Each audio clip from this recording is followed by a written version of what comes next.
Good morning, all, and welcome to the first Insight Maker segment of the Systems Thinking Certification Program. I wanted to say week 3, but we sort of destroyed that in terms of the time frames are sort of as we get to them. Today, I'd like to go ahead and provide a little bit of update on some things that have changed. Apologize for messing up on MailChimp on Monday. I think it's important that I sort of send you something every week to jog you into remembering that you're supposed to be working on this. And MailChimp is something that I can only send so many emails from Gmail before they get upset about me. So I decided to start using MailChimp, and I'm still learning, and I messed up the salutation in it, but I got it figured out, so next week will be better. So expect that on Sundays you will get a note from me in MailChimp. Hopefully it doesn't end up in your spam folder that sort of says, here's what's going on, here's some things that have changed over the last few days, things that are planned for this week, and get to work. In terms of a couple of miscellaneous updates, then I'm going to do a bit of review about Insight Maker, take a few question and answers. Then at 10:30, Scott Fortmann-Roe is going to show up and speak for about 15 minutes. Scott is the creator of Insight Maker, invested at least about 4.5 years of his life into the development of this marvelous free utility. And then after that, we'll have some more Q&A.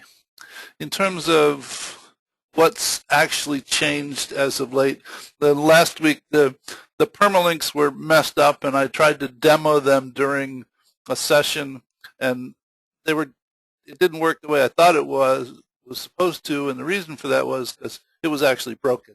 Though the developers got on it and got it fixed shortly afterwards. So that the whole idea of the permalinks is that if you're working your way through one of these sequences and you want to get back to where you were, on the bottom of every profile page, except this one for the map itself. There's not one on the bottom of this page, but every other page has a permalink on the bottom of it. And if you click on that and drag it up to the bookmarks bar, that is a link that points to this particular element. And if you are signed in to Kumu, this link will take you back to there. If you're not signed in, it will take you to the sign-in page. The difficulty is that this particular set of content is a private project as opposed to a public project, so that you have to be signed in to access it. And what else? What was the other part? The permalinks. And I just had another senior moment. I lost a piece.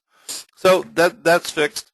And the other piece that I was going to talk about will come back to me probably. And on Wednesday of this week at noon, I will have a sort of a make-up, catch-up session which will cover program operation and the first 2 segments, if anyone wants to attend that session. So that's about it for the housekeeping notes. I wish I remembered what it was. I forgot. This week was supposed to be about Insight Maker. It's only intended to be enough about Insight Maker to make you dangerous. Okay. In other words, I'm putting together a 6-week program on modeling and simulation with Insight Maker that's probably going to start in September. Though to work your way through this program, a rudimentary set of skills to at least be able to develop causal or rich pictures and causal loop diagrams is appropriate. Simulations are another subject unto themselves in terms of the amount of things one needs to know about creating them, or to, the depth of wonder is amazing. Let's put it that way. So, though, I hope that you found the initial introduction to Insight Maker itself Um, relatively easy and not overwhelming. I mean, everything that you do is done on a single screen, and the extent of the things that you need to do to create rich pictures in their simplest form, you or you can create them simply with what is this? Oh, from time to time, one program overlaid on another seem to mess things up and things don't work the way they should. But this, if you simply create one element, and because I'm lazy, I do this all the time, I hold the control key and duplicate something. And then all I need to do is draw a link from one to another, and I've now created the simplest model that you can possibly imagine. You can create them with text, or you can create them with pictures and overlay pictures on them. The intent is simply to be able to represent the relationships between multiple items that come into play. Now, I tell people that personally, anytime some situation gets more than a couple of simultaneous interactions or relationships, I'm lost without a picture. Maybe it's a personal problem on my part, though it's an honest admission. I need pictures to see the relationships before I get a sense that I understand what's going on. So I do them on an ongoing basis just to sort of try to get a sense of what I think I understand. And when you develop them, don't expect to get them right the first time. It's a trial and learning undertaking where you sort of attempt to describe what you think, and then you think about what you thought, and then you modify it and you change it, and then sometimes you throw it away and start all over again because it's become such a mess that it's just easier to start over again. So look at it as a recurring interaction to help you crystallize or solidify your thoughts. If you can't figure out how to represent it, then do you really understand what you think you understand? I mean, and I develop models. I mean, in the development of this set of content, well, which is still under development actually, there are some models that I looked at that I went to write a story for, and realized that the model is still wrong. And you know, models that I developed 6 or 8 months ago that I went through and looked at and said, well, this loop is labeled wrong. And then one of the participants in the program sent me an email and told me I still had the loop labeled wrong. So, I mean, it's the idea is to explicitly present what it is that you think. And when you get it to a point where you've sort of exhausted what you think, you then present it to someone else, not with the intent of trying to give them a sense of how smart you are, though more with the hopes that they will ask questions that you thought not to ask, so that based upon the questions that they ask, you can in fact improve your understanding.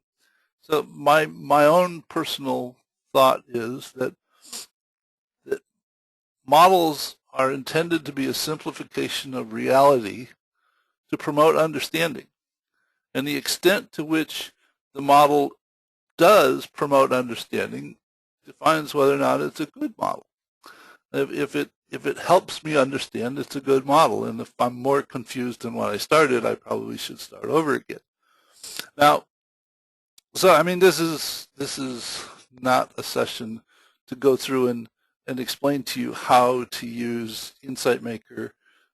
Hopefully the initial videos got you over the hump. Well, from the models that people have been submitting, it seems like most people are doing quite well based upon the videos provided. I also wanted you to be aware that there is actually, sorry, didn't mean to give you a nightmare. There's an Insight Maker user's guide that there's some of it's in Insight Maker, but there's also one that's been developed in Kumu, And for every feature, function, or option within Insight Maker, there's a video that explains it, so that if you look this up, there's a video about storytelling and information about the API that goes deeper into how you do certain things, so that for all of the different features and functions, there's an element in here. So you can't eat the whole elephant at once. You have to take it one bite at a time. And you learn things and you forget things. Somebody posted a question on the discussion thread the other day and said, is there a way to fix plus and minus signs to links? And I said, no. Well, somebody posted a model this morning and sort of reminded me that there was a way, because if you change the, where is it?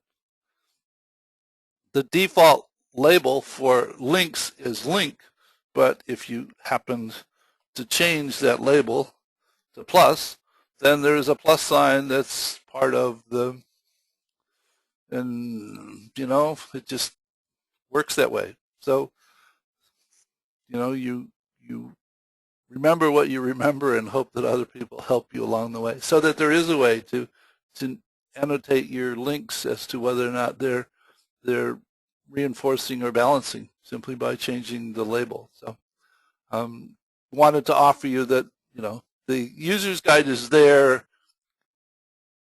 Hopefully the videos for the rich pictures and causal loop diagrams were enough to get you started. I only wanted you to do a little bit into simulations to get a sense of what they were like. It wasn't expected for you to work on it for weeks and weeks. So with that, I'd like to go ahead and see if there are some questions on Insight Maker that I can address at this point. You have one, Julio?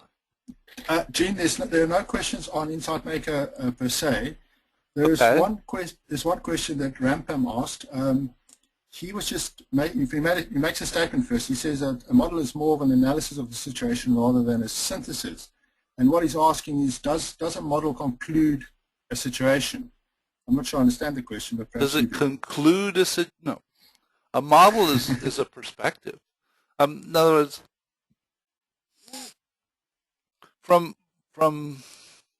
what I think I understand, it makes more sense to begin with the situation that I want to understand and model the relevant relations associated with that situation, as opposed to going out and modeling a system. Back to, what does that word mean? Because if I begin with a situation and look at the relevant relationships, it helps me understand when to stop. If I model the system, because everything's connected, where does it actually stop? So the model doesn't capture everything. It captures only the things that are relevant. And sometimes you don't know whether things are relevant or not. So that my advice is that you capture them and evaluate them. If they're not relevant, you annotate the fact that they're not relevant, so that when other people look at it, they don't ask you, did you consider this? Because it's there. You captured it and said, we thought about this, but we currently don't think that it's relevant. There's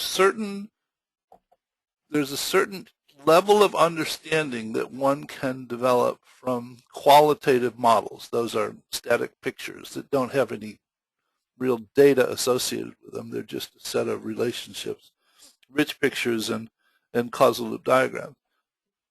Then there are questions that one asks that you simply cannot answer with a qualitative diagram, and the only way that you can get close to an answer is with a simulation. When you get to a point and you say how long or how much, you can't answer that from a picture. It's only a simulation that shows you the implications of those relationships over time, that from which can you get a sense of how long or how much or how deep or how wide or all of those kinds of things. So the model itself is a statement of understanding, and if given a situation, if I draw a model and two other people draw models of the relevant relationships for the same situation, I wouldn't expect them to be identical models, because each one of us brings a different learning and history and identity to that situation, and we think about it slightly differently. And it's good that we draw different models, because that says there is a basis for developing a common understanding by looking at how we think about these things differently, so that it's a set of multiple perspectives that are brought to bear on the situation that turn out to be very beneficial, as opposed to a single point of view. And I'm not sure that answered the question, but that's what I thought made sense. Next. All right, I have another question. This is regarding the assignment. Seth wants to know, he's asking, does the assignment entail do we have to develop our own one, or is it based on what we've learned in the lessons? I think he's asking about the assignment at the end of this particular session. Is it making sense? I simply asked people to take what they had learned in this sequence and develop three models: one rich picture, one causal diagram, and one stock and flow diagram. The stock and flow diagram doesn't even actually have to be a simulation. It simply uses stocks and flows as opposed to just entities and links and submit them to the discussion thread, so that I can look at them and other people can look at them and offer feedback about the extent to which it appears that you've connected with the concepts. It's an ungraded quiz. Does that make sense? It does make some sense. Okay.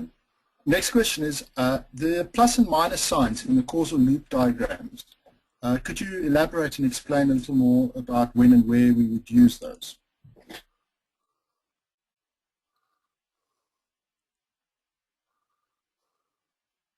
Okay.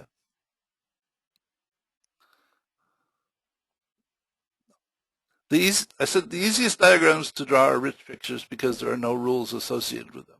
Though, because there are no rules associated with them, the amount of information they contain about the relationships is often lacking to some extent.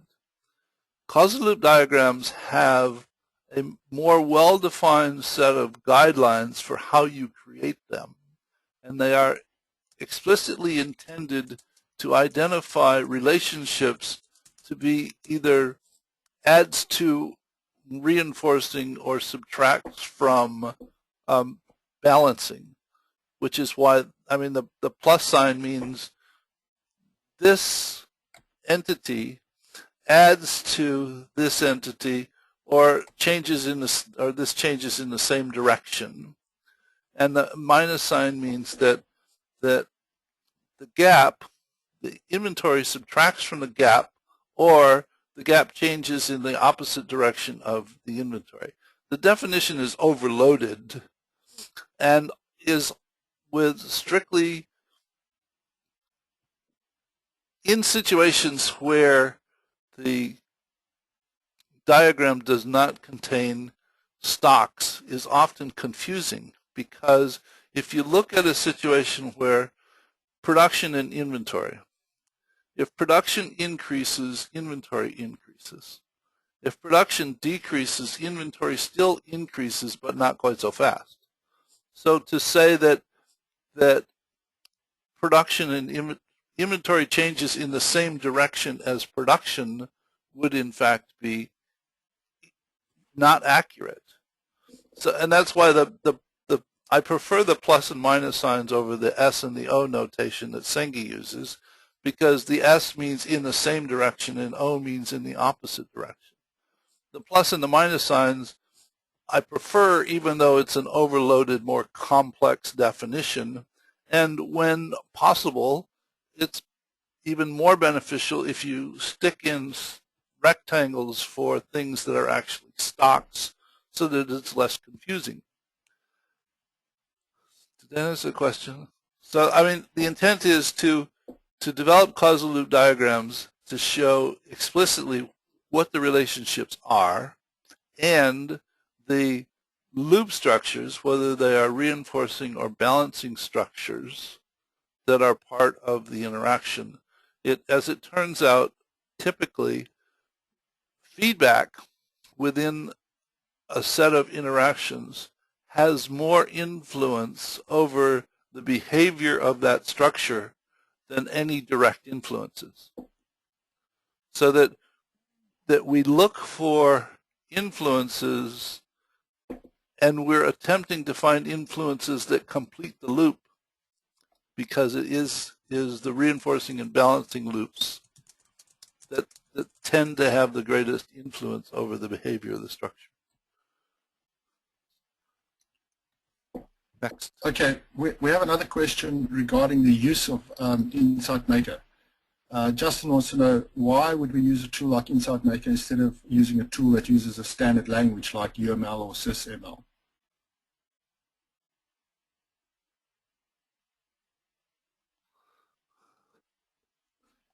Well, since I don't know either of those languages, I don't know if I can answer the question.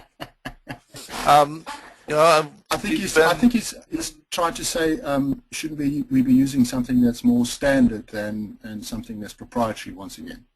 Well, there are half a dozen. I mean, there are half a dozen well-known simulation environments on the market today. There's VenSim and PowerSim and iThink and Stella, and they all use essentially the same metaphor for developing models. And there's a group that's currently working on an exchange standard which would allow the models developed in one environment to be imported and exported between the differing pieces of software. So as to there's a standard under development for simulation models, and this this metaphor for developing stock and flow models has been around for, I don't know, 20 or 30 years. I think that's as close as I can get.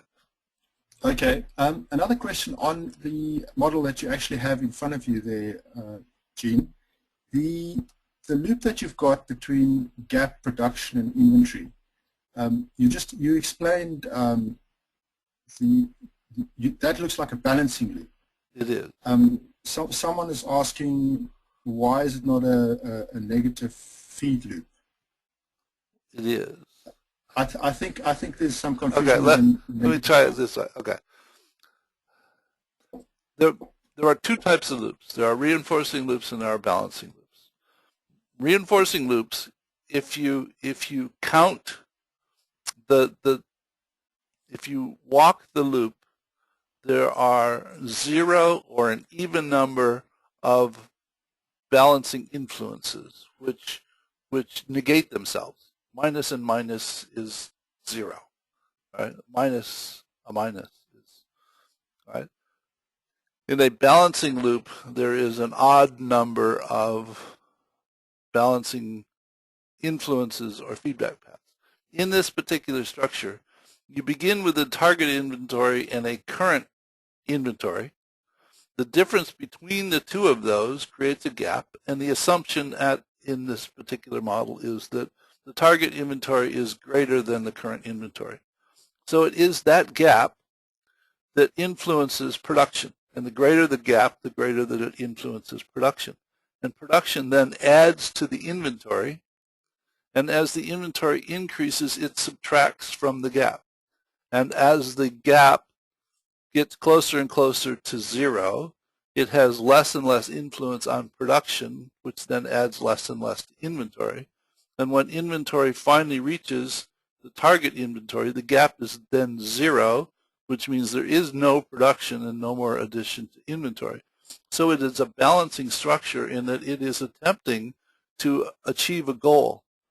Balancing structures always endeavor to pursue a goal of some sort, and it's beneficial in any model to know what that goal is. Now, oftentimes they're difficult to identify because they're zero, so that it's tending to decline to a 0 point so that you don't see the target. It's just the way that it declines, though it's still good to know that that's where it's tending or trending.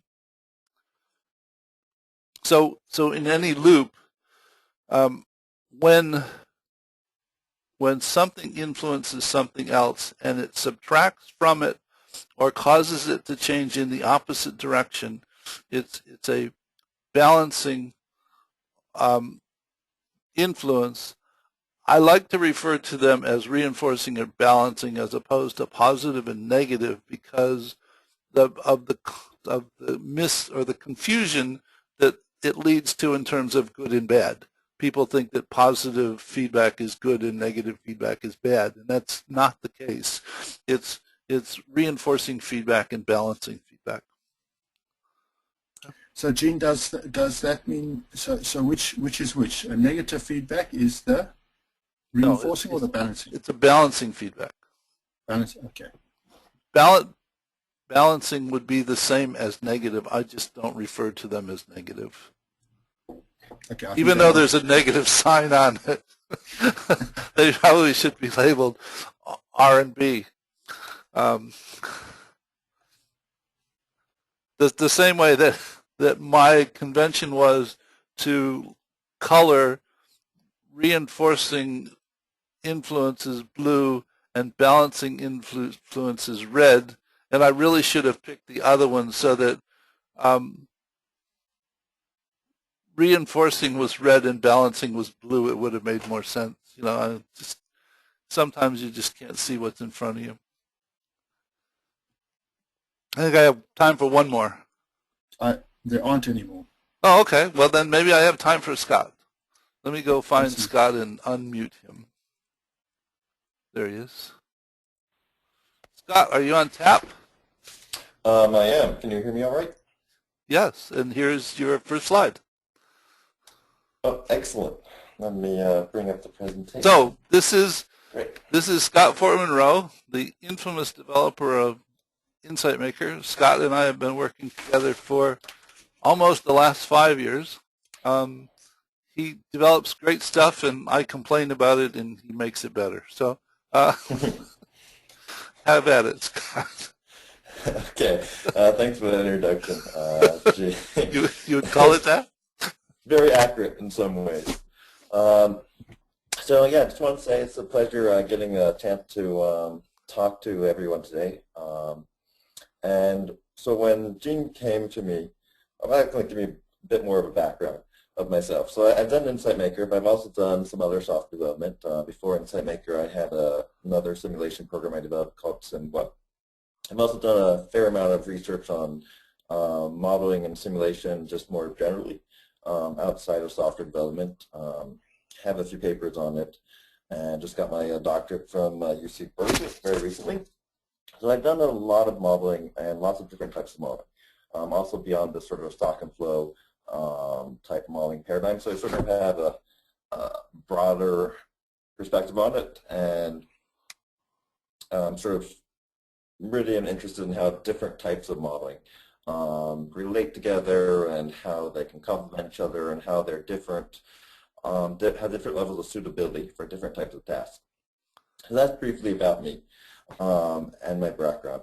So when Gene asked me to give a brief talk as part of his course, I had a little bit of trouble coming up with a topic. I mean, I could teach about Insight Maker and how to use it, but I think he's already doing that pretty well as part of his course. I could sort of dive into the tech of Insight Maker and go into the details there. That would probably be very boring to this audience. And also I wanted to do something that was about Insight Maker, but also about modeling more broadly. So cover both topics as part of one talk. So I came up with this idea.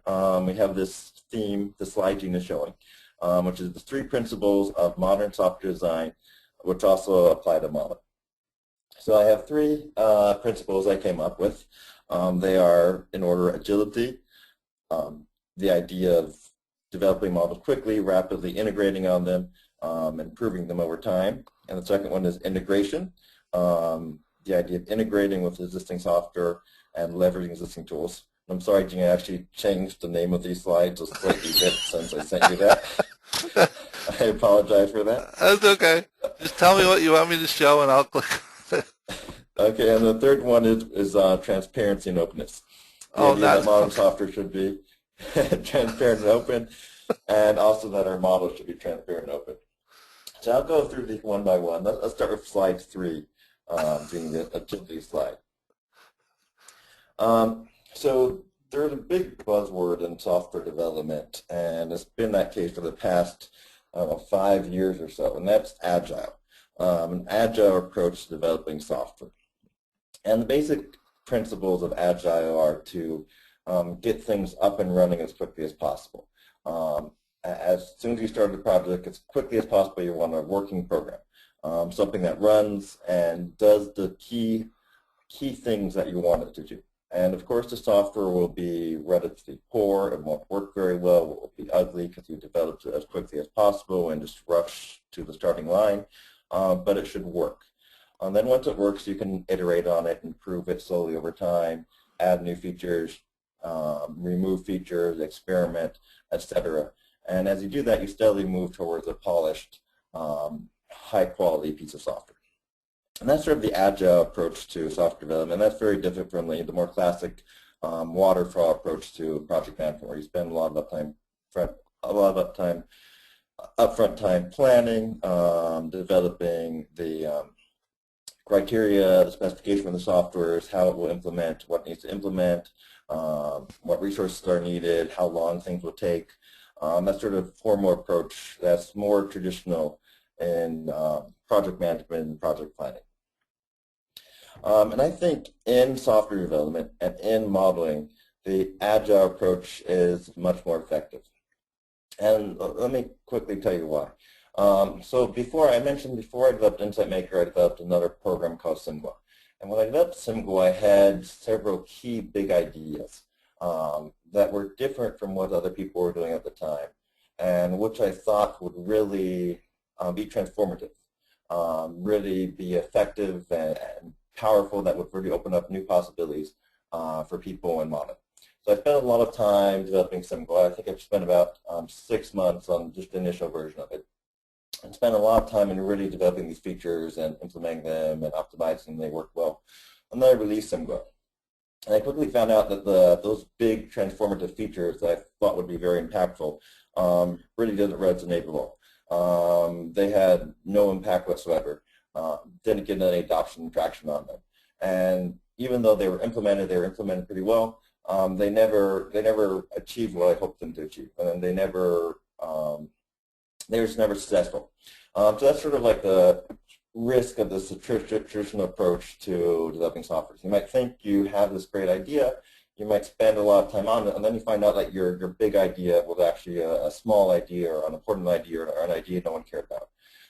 So when I developed Insight Maker, I took a very different approach. It was more the agile approach. Let's just get something running on the web simulation modeling platform as quickly as possible, and just prove and validate that it works. So the first version of Insight Maker, when I think Gene was on board actually before I released the first version, I think it was really poor. It didn't have a lot of features, it was buggy, etc. But it showed that you could do something like this. You could do a modeling platform on the web and make it work. And then from there, I iterated on it, improved it steadily over time, added new features. And the features that gained traction were often ones that weren't initially on my roadmap as something that I cared about or something I thought that would be important. Sort of the rich pictures type thing. And that's not something I was initially enthusiastic about, but it was shown to be very effective and get people engaged. Something like agent-based modeling, that came from users too, nothing I ever planned to do. So that's sort of the agile approach to software development. I think it's much more effective than planning and figuring out what you think will be great. I think it's better just to release something and then iterate on it towards what people are actually finding great and what people are actually finding interesting. And I think this approach to software development should be very applicable in modeling. Of course, you can also have two approaches to modeling. You can have one where you spend a lot of time planning the model, a lot of time researching, looking up data, developing the structure of the model, etc. Or you could sort of just quickly throw something together as quickly as possible, something that gets at the heart of what you're looking at, and then just see if it works, and then share it with your colleagues and see what they're interested in, and then iterate on those things that interest other people to steadily improve the model in those directions. So I think the second approach to modeling, the one where you try to get something up and running as quickly as possible, then improve on it, always having something that runs, is really the most effective approach to modeling, rather than a more structured, plan-oriented approach to developing a model. Okay, second key principle that I think is slide number 4. Gene, slide number 4. So this is now integration / leverage. So we actually live in an incredibly exciting time in software development. This is just an amazing time of growth and development. With the rise of web technologies, things that were not possible 10 years ago are becoming very easy. So today I can write one application and have it run on virtually every desktop computer in existence, have it run on untold numbers of mobile devices, mobile phones, these newfangled devices like iPads or Kindles. And that's really just shocking that I can write this one program once and have it run across all these platforms relatively easy. And it's just really amazing. So these new HTML, JavaScript, CSS, these web technologies are really sort of transforming how you can develop software, and also greatly increasing the availability of high quality free components you can use in your development. There's this massive market, both commercial and free and open source, of tools people are developing that can be leveraged very easily. So in a modern software development, I mean, you really want to make use of this. You don't want your application to be sort of an island where you develop your entire stack. You want to leverage existing tools. So Insight Maker leverages a great diagramming library called xRev. We use an amazing tool set published by a company called Stencha called XJS, and a half dozen or so other smaller components. And without their availability, I mean, Insight Maker would be impossible to develop as one person developing out there. It's just simply not possible. But with this amount of existing tools, libraries, technology that other people have developed and made available either freely or for a price, something like this is possible. And I think that's really, really exciting. I mean, it's really transformative for how we can develop tools and develop software these days. So I think that in terms of modeling, these ideas are also very important. And I think that it's a twofold perspective. From one perspective, I think we should try to be aware of different modeling techniques and how to leverage them for a given modeling task. I mean, we all know the saying, if the only tool you have is a hammer, then everything looks like a nail. And I think that's very true for modeling. If all we know is system dynamics, every problem we approach will be looking for feedback loops and then trying to shoehorn it into a system dynamics modeling approach. And maybe if system dynamics is the right tool for a specific problem, but maybe for another problem you'd be better served by something more like machine learning or some more statistical type approach. So I think it's important that we learn about different modeling techniques and try to see when we approach a problem what's the best tool for that job, and then also maybe there's the problem can be factored into subproblems, where one you might use system dynamics model, one you might use some sort of linear regression or some other technique. So that's one area of leverage. The second area of leverage I think we can be using in modeling, and this we actually haven't achieved that yet. I'm not sure how to achieve it, but something I'm very interested in is how we can leverage existing models. So I think there's often a lot of reinventing the wheel in modeling, where a lot of time you go to a modeling task, you very rarely take an existing model and adapt it. The vast majority of time, you start from scratch and develop your own custom model for that task. I think there's a lot of opportunity for us, both as modelers and tool developers, to make it easier to reuse and leverage existing work. And it's something I've thought a lot about. Not sure how to do it, but I think we have this opportunity, and it's something we really should be pursuing more. Now, my third principle, slide number 2, Gene, is this idea of transparency and openness. And I think modern software is moving more and more towards transparency. You have very big companies, Google, Facebook, releasing large open source libraries of a lot of their source code. You have companies like Apple developing a lot of engineering time, a lot of resources towards improving open source libraries and toolkits. And with the web, of course, HTML, JavaScript, etc., any web page you can look in and inspect directly how that page is implemented. You can look into their source code and see what they're doing and explore the techniques they're using. So we're really moving toward this idea of openness. And InsightMaker, of course, is an open source program. You can go to GitHub and download the entire source code, see how it works, modify it, change it for your own purposes. It has an open XML file format. So it's quite transparent. And I think that's really the future. I think especially in terms of simulation modeling, we should really do our best only to use programs where we can actually see the source code, because it's so important that the program runs correctly. And if you can't inspect it, you can't be sure it does. But even outside simulation modeling, we're just moving towards the idea of greater transparency in software development. And I think this is possibly the most important thing for modeling. I think we absolutely need to strive to have all our models be open as possible. Have them make models that people can understand, that people can inspect, that people can critique, that people can analyze. Personally, I really hate black box models where you can't understand what's going on. And I think we have a lot of black box models, either inadvertently or intentionally in practice. On the intentional side, you have commercial models where someone's a model, but they can't let you look into how it actually works or inspect it because it's a commercial secret, or it's their business or something.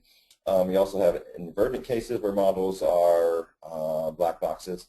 You often, in the academic research, you have a paper that describes a model, and they do a pretty good job describing it and detailing how it works, but then they leave out key variables or key components of the model, so you actually can't reproduce it, assuming you want to, so that's just another case. And then, of course, you have models that are completely documented. You have the source code or a complete specification, but it's complex. It can be hard to understand the model. It can be hard to trace back why things work the way they do, or why this variable has that value, or why you have a relationship in place. So all those are cases where you might have a model, but you don't know how it works. And I mean, if you don't know how it works, there's no reason to believe it's accurate. There's no reason to believe it's well designed. And that should be the default decision, that this model isn't accurate. It's not well designed. If you don't understand it, I mean, that's the safest assumption to make.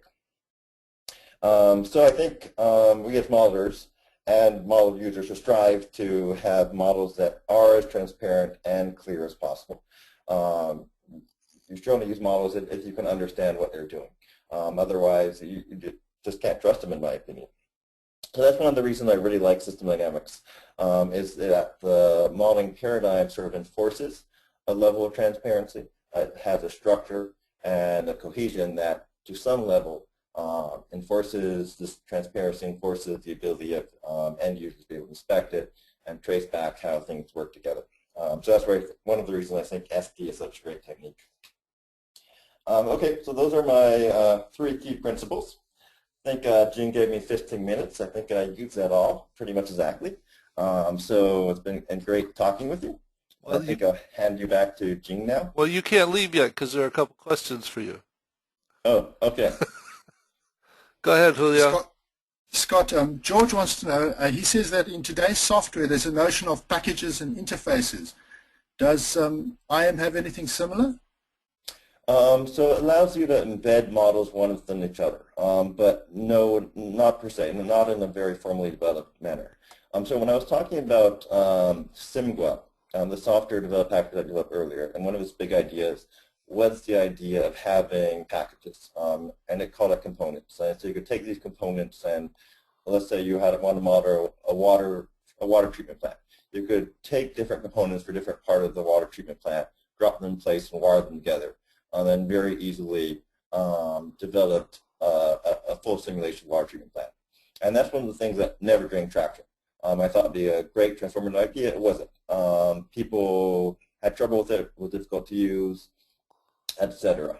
So, I mean, I would love to see that be effective in modeling, but I'm just not sure how we can make it work.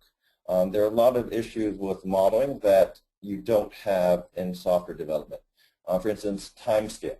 Let's say you made a package. Let's say you made a package to represent a person.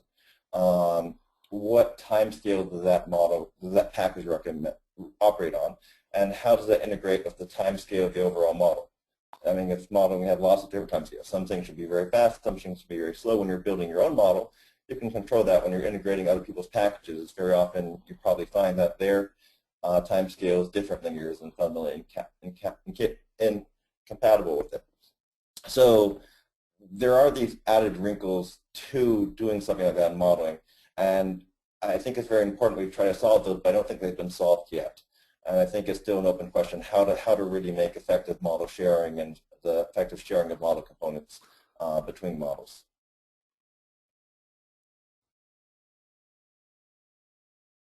Okay, great. Gert wants to know, why did you actually develop IM? He says other tools exist, Vensim, I think, etc. Well, so IM was all about moving tools online. So the idea of making software more popular and system dynamics. IM was only a system dynamics software when it was released, now the other techniques, but back then it was only system dynamics. Sort of allowing opportunities to popularize this. So I mean, Vensim, I think, etc. are great, but if you make a model with them, how do you share them with someone else? I mean, you can send them the model file and they can download the software and run it. That's one way, but that's a big burden. So the idea of IM is you can just build it and then you can just send them the link and they can straight away run and use it. They don't need to download anything. So that was sort of the big idea of IM. Make it super easy to adopt the software, make it super easy to share. That was sort of its core differentiating goal. All right, good. Quint is asking, will you include, I'm trying to get this right, Quint, will you include stochastic modeling capability? Does that make sense?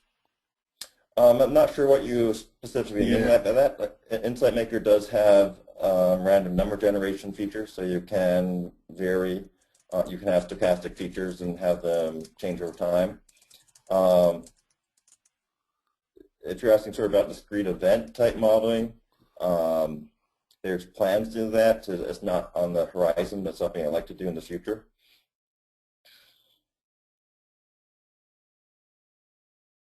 Okay, I think that's about all I've got for IM at the moment. Great. Thank you much, Scott. Appreciate it. Okay. Well, thank you, Jim. It's been a pleasure. We'll talk soon. Okay. Bye-bye. Okay. Okay. Any other questions for me, Julio? Yes, there is one. I'm just trying to understand the question quickly. I'll read it to you as it says. It says, is developing a model of a situation No, Gene, I'm gonna have to. I'll just ask Rampan to resubmit this question. It's not making any sense to me at the moment. Okay. Sorry. All right. Yeah, I mean all of the questions that get submitted on the discussion threads get answered. I monitor all the threads, and if you ask a question, it will get an answer. And if you submit them there, I get a chance to think about them for more than 3 seconds before I answer them. And there have been a couple that I have pondered for at least a day before I answered them, because they were good questions that warranted a good, well thought out response. And in terms of people are submitting the models that they're building in Insight Maker, and I look at them and I think about them and I offer comments about how they're built and how they could be improved. So it provides a better interaction than the web sessions, though I still think that the web sessions are important and we will continue to do them.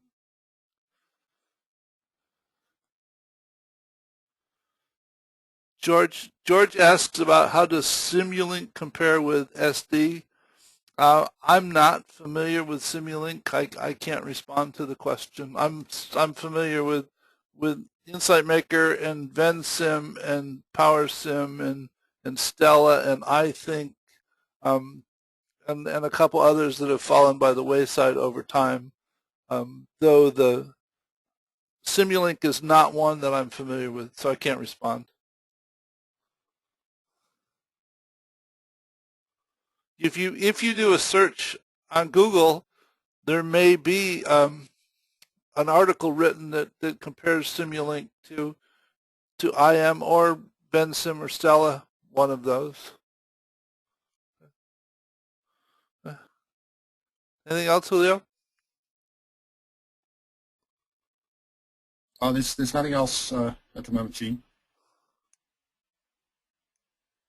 Okay. Well, I thank you much. Hope you have found it informative. I'll process this and get it posted shortly. It takes YouTube, I don't know, if 30 or 40 minutes to process the video before it ends up online. And if you didn't get enough, you can come back again on Thursday and submit questions to the discussions, and we'll answer them there. Hope you're finding the program informative and useful. And if not, let me know why, and we'll see if we can't figure out how to fix that. So take care, all. Bye.